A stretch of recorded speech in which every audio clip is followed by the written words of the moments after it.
Movie के start में army base को देखते हैं, जहाँ पर कुछ आर्मी ऑफिसर्स बैठकर एक एक्सपेरिमेंट पर बात कर रहे थे। अब उन ऑफिसर्स का जो हेड था वो सबको ये बता रहा था कि हमारे पास जितने भी बेस्ट पायलट या सोल्जर्स होते हैं हम उनका इस्तेमाल नहीं कर पाते, क्योंकि हमारे एरियाज हमारे बेस पर कोई भी जंग नहीं होती। इससे पहले हम उन ऑफिसर्स को अपने इस्तेमाल में लाएं, या तो वो ऑफिसर्स रिटायर्ड हो जाते हैं या फिर मर जाते हैं। इसीलिए हमने एक एक्सपेरिमेंट किया है। हमने एक चैम्बर बनाया है, वो एक बॉक्स की तरह है, उसको हम स्लीपिंग चैम्बर भी कहते हैं। उस चैम्बर के अंदर पूरी बॉडी फ्रीज हो जाती है। वो एक्सपेरिमेंट ऐसा होगा कि वो इंसान चैम्बर में जाकर सो जाएगा, वो मरेगा नहीं, उसकी उम्र कभी भी नहीं बढ़ेगी, यानी कि वो जिस टाइम में उस चैम्बर में गया था वो बिल्कुल वैसा ही रहेगा। और हमें जब भी उसकी जरूरत होगी हम उसको उस चैम्बर से बाहर निकाल लेंगे। मगर यहाँ पर प्रॉब्लम ये है कि ये एक्सपेरिमेंट हमने अभी तक किसी भी इंसान पर नहीं किया है। एक्सपेरिमेंट करने के लिए 2 लोगों की जरूरत होगी। एक आदमी तो अब इनको अपने ही डिपार्टमेंट से मिल जाता है।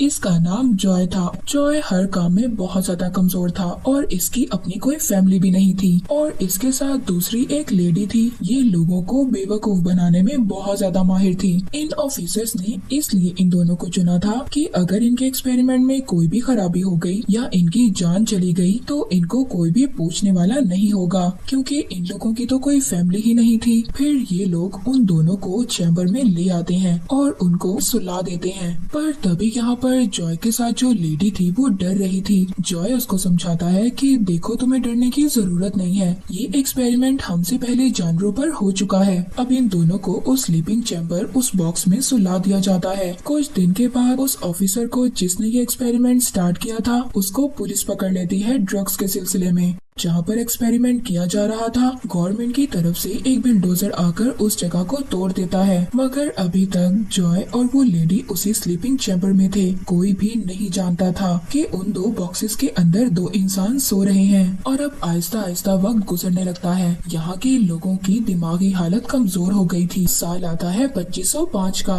यहाँ पर जितने भी लोग थे सभी बेवकूफ थे। यहाँ के रहने वाले लोगों को बिल्कुल भी मैनर्स नहीं आते थे, यानी कि उनको कोई भी अच्छे तौर तरीके नहीं आते थे। फिर इसके बाद जॉय और उस लेडी का चैम्बर दिखाया जाता है जो अभी तक कूड़े के ढेर में पड़ा हुआ था। जब एक और कूड़े की गाड़ी कूड़ा गिराने लगती है तो जो कूड़ा इतना ऊपर तक गया हुआ था वो नीचे गिरने लगता है और एक चैम्बर एक आदमी के घर में आकर गिरता है। वो चैम्बर वो बॉक्स खुद ही खुल जाता है और उसमें से जॉय निकलता है। जॉय बहुत ज्यादा थका हुआ था क्योंकि ये इतने ज्यादा सालों से सो रहा था। और जैसे कि पहले ऑफिसर ने कहा था कि जो भी इस स्लीपिंग चैम्बर में सोएगा वो बिल्कुल वैसा ही रहेगा। आज भी जॉय बिल्कुल जवान था। पूरे 500 सालों से इसी स्लीपिंग चैम्बर में सो रहा था। जिस आदमी के घर बॉक्स आकर गिरा था तो वो उस आदमी से पूछता है कि हमारा बेस कहाँ पर है। वो आदमी कहता है कौन सा बेस। जॉय अपने डिपार्टमेंट अपने आर्मी बेस की बात कर रहा था, मगर वो आदमी इसी बात पर जॉय को अपने घर से उठाकर बाहर फेंक देता है। कुछ भी समझ नहीं आ रहा था कि वो यहाँ पर ऐसे कैसे पहुँच गया। ये जब बाहर आकर कुछ खड़े हुए लोगों को देखता है तो उनसे अपने बेस का एड्रेस पूछता है, मगर यहाँ के रहने वाले लोग गालियाँ देकर जॉय से बात करते हैं क्योंकि जॉय का बात करने का तरीका बहुत ज्यादा पुराना था।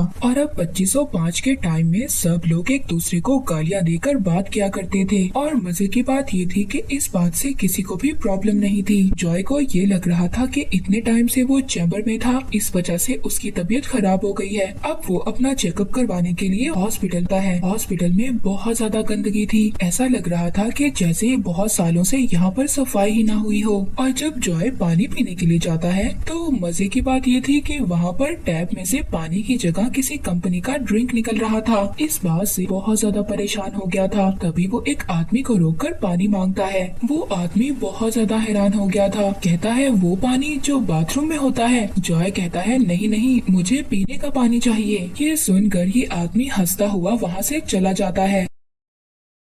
अब जॉय डॉक्टर के पास जाता है। डॉक्टर को वो अपना जब हाथ चेक करवाता है तभी उसकी नजर वहाँ पर पड़े हुए न्यूज़पेपर पर पड़ती है जिस पर 2505 का साल लिखा हुआ था। जॉय को ये बात समझ आ गई थी कि वो 2005 से 2505 में आ गया है। और जब वो एक विंडो से बाहर देखता है तब उसको पूरा यकीन हो गया था कि वो पूरे 500 साल आगे आ गया था। तभी डॉक्टर वहाँ पर ये नोटिस करता है कि जॉय के हाथ पर कोई भी टैटू नहीं था। तभी डॉक्टर वहाँ पर चीख मारता है और इमरजेंसी कॉल कर देता है, वो पुलिस को बुला लेता है क्योंकि इस टाइम में रहने वाले सभी लोगों के हाथों पर एक टैटू था जिससे कि उस आदमी की पहचान हो सके, जैसे कि हमारी पहचान हमारे आईडी कार्ड से होती है। फिर पुलिस इसको पकड़कर ले जाती है और फिर इसको एक मशीन के सामने बिठाकर इसको कहती है कि अपना हाथ इस मशीन में डाले ताकि ये मशीन इसको इसका नाम और इसकी पहचान दे सके। अब मशीन के ऊपर एक नंबर आता है, यानी कि मशीन उससे पूछ रही थी क्या ये तुम्हारा नंबर है, तो यहाँ पर जॉय कहता है नॉट श्योर। उस मशीन को ये लग रहा था कि इसका नाम नॉट श्योर है, इसीलिए वो अब इसके हाथ पर नॉट श्योर का टैटू बना देती है। फिर इसके बाद इसको एक जगह पर ले जाया जाता है जहाँ पर ये लोग इसका IQ टेस्ट लेते हैं, यानी कि ये लोग इसके दिमाग का टेस्ट लेते हैं कि ये कितना ज्यादा समझदार है, ताकि ये लोग जब इसको जेल में लेकर जाएं तो ये लोग इसको इसकी समझदारी के मुताबिक काम दे सकें। ये लोग इससे अपनी दुनिया का सबसे ज्यादा मुश्किल तरीन सवाल पूछते हैं कि एक बाल्टी के साथ तुम्हारे पास 2 गैलन है, जबकि दूसरी बाल्टी के साथ तुम्हारे पास 4 गैलन है। उससे पूछा जाता है कि बताओ तुम्हारे पास कितनी बाल्टी है, तो जॉय बहुत ही आसानी से कहता है कि 2। इसके बाद जॉय को जेल ले गए थे, मगर ये यहाँ से पुलिस वालों को बेवकूफ बनाकर भाग जाता है। दूसरी तरफ वही लेडी जिसको जॉय के साथ दूसरे स्लीपिंग चैम्बर में रखा गया था, इस लेडी का नाम रीटा था और अब ये भी स्लीपिंग चैम्बर से बाहर आ गई थी। ये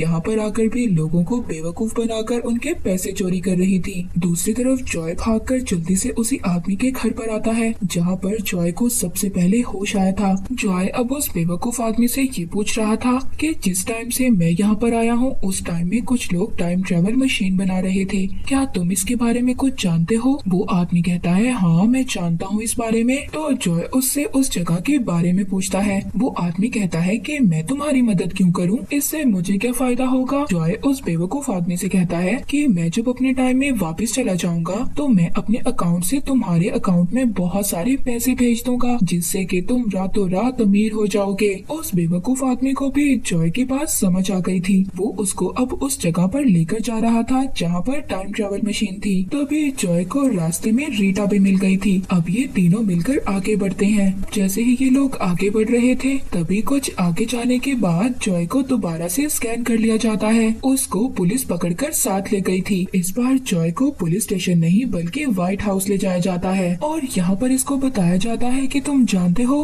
तुम्हारा इस दुनिया में सबसे ज्यादा IQ है, यानी कि तुम सबसे ज्यादा समझदार इंसान हो और जो सवाल का जवाब तुमने जेल में दिया था वो इस दुनिया का सबसे ज्यादा मुश्किल जवाब था। तभी वहाँ पर मिस्टर प्रेसिडेंट आते हैं और सबको अपनी स्पीच में ये बताते हैं कि अब हमें फिक्र करने की कोई भी जरूरत नहीं है क्योंकि हमें इस दुनिया में सबसे ज्यादा तेज दिमाग वाला इंसान मिल गया है। असल वजह इस दुनिया की ये थी कि इस दुनिया में फसलें बहुत कम हो गई थी और अब ये जॉय की मदद लेकर दोबारा से फसलों को तैयार करने वाले थे क्योंकि उसका दिमाग इनके लिहाज से बहुत ज्यादा तेज चलता था। इसके बाद ये लोग जॉय को एक खेत में लेकर जाते हैं जहाँ पर फसल नहीं उग रही थी। तभी जॉय वहाँ पर रीटा और उस बेवकूफ आदमी को भी बुला लेता है ताकि ये उस आदमी की मदद लेकर टाइम ट्रेवल मशीन तक पहुँच जाए और अपनी फ्रेंड को लेकर इस दुनिया से चला जाए। मगर जब वो उस बेवकूफ आदमी का दिया हुआ नक्शा देखता है तो इसको पता चल गया था, इसको वो अपने से भी ज्यादा बेवकूफ बना गया था और अब जॉय को खुद ही टाइम ट्रेवल मशीन का पता करना था। तभी ये लोग अपनी दुनिया में दोबारा जा सकते हैं। इसके बाद जॉय वहाँ पर फसलों को चेक करता है। तभी इसको पता चलता है कि ये लोग फसलों में पानी की जगह ड्रिंक डालते हैं और इसी वजह से वहाँ पर फसलें नहीं उग रही थी। इनसे कहता है कि हमें ड्रिंक नहीं पानी डालना होगा, मगर इस दुनिया में पानी कोई भी नहीं पीता था। बच्चे से लेकर बूढ़े तक सब लोग ड्रिंक पीते थे। जॉय इनको समझाने की कोशिश करता है कि हमें फसलों में पानी डालना होगा तभी तो फसलें उगेंगी, मगर ये लोग इसकी बात मानने को तैयार ही नहीं थे। तभी यहाँ पर जॉय भी एक बेवकूफी की बात करता है। कहता है कि मैं फसलों से बात कर सकता हूँ और फसलों ने खुद मुझसे पानी मांगा है।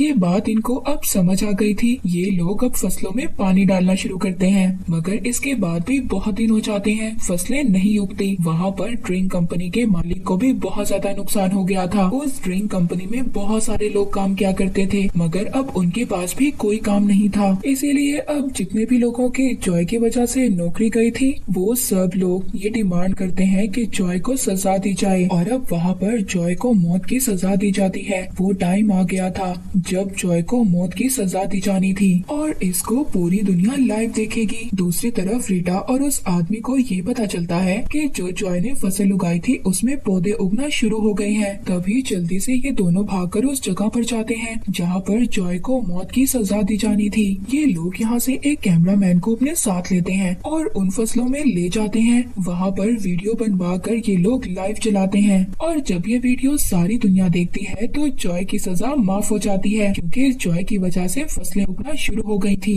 इसके बाद जॉय रीटा से कहता है कि हमें टाइम ट्रेवल मशीन का इस्तेमाल कर दोबारा से अपनी दुनिया में चलना चाहिए, मगर रीटा इसको मना कर देती है क्योंकि रीटा को ये दुनिया बहुत ज्यादा अच्छी लगने लगी थी। तभी यहाँ के जो प्रेसिडेंट थे वो ये अनाउंस करते हैं कि जॉय को वाइस प्रेसिडेंट बना दिया जाएगा, मगर कहता है कि मुझे अपनी दुनिया में जाना है। ये सुनकर सब लोग वहाँ पर उदास हो गए थे क्योंकि इनको जॉय से बहुत ज्यादा उम्मीदें थी। ये सभी लोग एक एक कर जॉय को इस दुनिया की प्रॉब्लम्स बताते हैं और ये भी कहते हैं कि अगर तुम हमें छोड़कर चले गए तो हम कभी भी इन प्रॉब्लम से निकल नहीं पाएंगे। ये सुनकर बहुत ज्यादा इमोशनल हो गया था और अब ये यहीं पर रहने का फैसला कर लेता है। जॉय और रीटा की शादी हो गई थी और जॉय अब इस दुनिया का प्रेसिडेंट बन गया था। इसी के साथ ही मूवी यहीं पर एंड हो जाती है।